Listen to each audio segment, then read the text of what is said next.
तो स्वागत है आपका दोस्तों आपके अपने चैनल वीवी टारगेट एजुकेशन में। तो आप ये देख सकते हैं 316 पेपर कोड है और इंटरमीडिएट का आज पेपर जो है संपन्न हुआ और उम्मीद है कि बहुत ही अच्छे से आप लोगों का एग्ज़ाम गया होगा। तो आज हम चर्चा करने वाले हैं इस पेपर की 316 आईबी और किस प्रकार के जो प्रश्न पूछे गए थे उन प्रश्नों को हम लोग देखेंगे। ठीक है, इसमें कोई सलूशन नहीं है, केवल आप ये देखिए कि कैसा जो है पेपर सेट है और कैसा पेपर क्वेश्चन आया था। ठीक है, बाकी आप कमेंट करके जरूर बताइएगा कि आपका जो पेपर कोड क्या था, सेट नंबर क्या था। ठीक है, चलिए देखते हैं। देखिए पहला ही बोल दिया है, this paper question is divided into 4 section A B C, 4 section में डिवाइड है। All question from all the section are compulsory, और कह रहा है सभी जो है जो जितने भी सेक्शन है उन क्वेश्चन सभी सेक्शन के क्वेश्चन को करना कंपल्सरी यानी कि अनिवार्य है। देखिए सेक्शन ए का रीडिंग पढ़ना है इसको। आपको ये पैराग्राफ दिया गया है और इस पैराग्राफ को अच्छे सावधानीपूर्वक पढ़कर और आपको जो है यहाँ देख सकते हैं कि आपको जो इससे आंसर देना था, दिया था what sort of man was Vidyasagar. तो जब आप इस पैराग्राफ को पढ़े होंगे तो आपको इसका आंसर मिल गया होगा, तो इजीली आप इस क्वेश्चन का आंसर जो है इसमें लिख लिए होंगे। 3 नंबर में ये क्वेश्चन है, देख सकते हैं आप लोग। फिर आगे how did he help the poor student at school, ये भी 3 नंबर में। What did he do for widows and orphans when he became rich, ये भी 3 नंबर में। यानी इसमें टोटल जो है आपके 3-4 क्वेश्चन तो ये दिए हैं, फिर उसमें जो है ये ई वाले में देख सकते हैं कि 3 क्वेश्चन दिए गए हैं।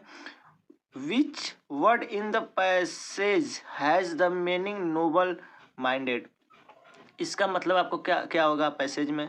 फिर which word in the passage win helpful to the poor, इसका ये भी 1 नंबर में। यानी सब मिला के ये जो पहला पैराग्राफ हो वो आपका सब मिला जुला के 3-5-15 नंबर का ये पहला पैराग्राफ था।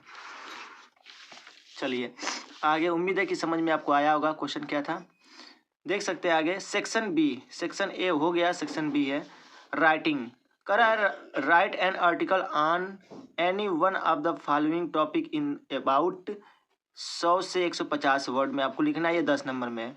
India is performance in the para Olympic games, जो पैरा ओलंपिक हुआ था उसी को लेके इसको बहुत अच्छे से आपको 100 से 150 वर्ड में आपको लिखना था ये। ठीक है, तो इसमें से किसी एक पे ही करना था। ठीक है, तो आप कर लिए होंगे। फिर आगे है कि write a letter to the editor of a daily recording poor sanitation in your locality. तो कह रहा है कि 10 नंबर का ये था, या इसको आपको करना था, या write a letter to principal of your college asking for a testimonial. अब इसको लेकर आपको लिखना था, चाहे इसमें से करिए, इसमें से चाहे 10 नंबर का, इसमें से कोई एक ही करना था, 10 नंबर का था। आगे सेक्शन सी है, ये जो है आपका ग्रामर से है। क्या कर रहा है, choose the correct option to the answer the following question. A remedy for all diseases is, आपको इसमें से ट्रिक लगाना था। The fares fall out means, ठीक है, फॉल आउट मीन्स का तात्पर्य क्या होगा। आगे है करा कि सिनोमीज ऑफ द टिमिड, टिमिड में शायद डरपोक होता है, तो इसका जो है आपको लिखना था सिनोमीज यानी समानार्थी शब्द। ठीक है, आगे है कि which of the following sentence is are correct, इसमें कह रहा कौन सेंटेंस जो है सही है। उसके बाद से आगे एंटोनिज्म है, एंटोनिज्म ऑफ द इंडियर, इसका बताना था। आगे 5वां है change any one of the following in the indirect speech, इन दोनों में से किसी एक को जो है आपको क्या करना था, इनडायरेक्ट में आपको कन्वर्ट करना था। आगे combine any one of the following as directed, तो इसमें से आपको जो है कह रहा है कि एक ही को करना है, चाहे इसको कीजिए, इसको कंप्लेक्स सेंटेंस में कन्वर्ट करना था और इसको सिंपल सेंटेंस में आपको इसको बनाना था। ठीक है, आगे देखिए क्वेश्चन क्या कर रहा है, करा transform any one of following as directed, इसको जो है इनटू पासिव वॉइस में बदलना था। ही लव्स मी, इसको बदलना है पासिव वॉइस में। आगे है, बहुत ही इजी है, ठीक है। अगर अच्छे से ग्रामर पढ़े होंगे तो आप बहुत इजीली कर लेंगे, क्योंकि ग्रामर के सिलेबस से कुछ ज़्यादा पूछा नहीं है आपका। Correct any one of the following sentence, ठीक है। करेक्ट एनी, कोई इसमें से एक जो करेक्ट है उसको सही सेंटेंस को करना है, ठीक है। आगे use any one of the following pairs of word in the own sentence to make the difference in their meaning clear. Full, इस फुल का आपको क्लियर मीनिंग लिखना है।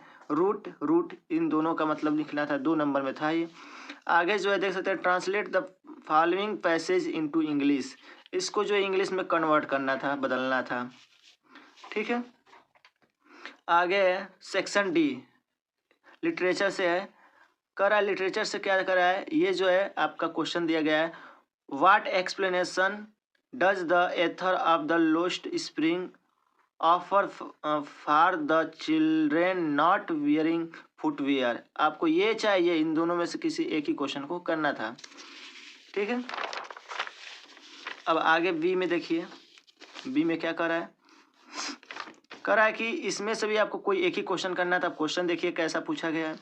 आगे कि any one answer any one of the following in about 80 word, यानी 80 word में आपको लिखना था इसमें से किसी एक पे, ठीक है, किसी एक को। आगे read the following extract carefully and answer the question that follow, ठीक है। जो क्वेश्चन दिया गया उस क्वेश्चन को फॉलो कीजिए, पैराग्राफ को पढ़िए और क्वेश्चन को फॉलो करके इसका आंसर देना है। 3 है, देख सकते हैं 3 दूना के 6, यानी कि टोटल मिला के 6 नंबर का था। आगे right the central idea any one of following poem, keeping quiet, road side stand और आंट जेनिफर इज टाइगर। आपको इन तीनों में से किसी एक पे सेंट्रल आइडिया लिखना था। काफ़ी इजी है, कर लिए होंगे। आगे है answer the following question in about 40 word each, 40 word में इन दोनों में से किसी एक ही का आंसर लिखना था। फिर आगे who was the doctor's Sadao, इसको बताना था। Where was the his house, इसको करिए चाहे who is the mister lamb, how does Derry get into the his garden, इसमें से किसी एक को लिखना था। देख सकते हैं कि 4 नंबर में था। आगे 7 नंबर में 80 वर्ड में है।